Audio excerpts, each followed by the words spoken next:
Hello കൂട്ടുകാരെ, golden സീഡിൻ്റെ പുതിയൊരു എപ്പിസോഡിലേക്ക് സ്വാഗതം. ഇന്ന് നമ്മൾ കാണുന്നത് നമ്മുടെ തടിയങ്കായുടെ വിളവെടുപ്പാണ്. തടിയങ്കായുടെ ആദ്യത്തെ ഒരെണ്ണം നമ്മൾ എടുത്തിരുന്നു, വലുതൊരെണ്ണം. പിന്നെ രണ്ടാമത് ഇപ്പോൾ നമ്മുടെ പിടിച്ച് നിൽപ്പുണ്ട്. അപ്പോൾ അത് നമ്മൾ എടുക്കാറില്ല. കണ്ട അത് പിടിച്ചെടുത്തു. നല്ല രീതിയിലുള്ള വിളവാണ് കിട്ടിയത്. സാധാരണ താഴെ കിടന്ന് പറയേണ്ട സാധനമാണ്. അത് നമ്മൾ ഒരു നെറ്റ് കെട്ടിയിട്ടുണ്ടായിരുന്നു. വേറൊരു സാധനം വളർത്താൻ പയർ വളർത്താൻ വേണ്ടി കെട്ടിയ നെറ്റാണ്. അതിൻ്റെ മുകളിൽ അവൻ കയറി പിടിച്ചു കിടന്നു.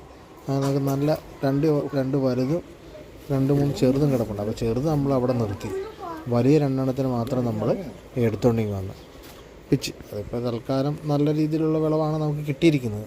അടുത്തുള്ള ഒരു കടയിൽ കൊടുക്കാമെന്ന് വെച്ച്. കണ്ടോ നമ്മുടെ വിളവെടുപ്പിൻ്റെ സംഭവങ്ങൾ.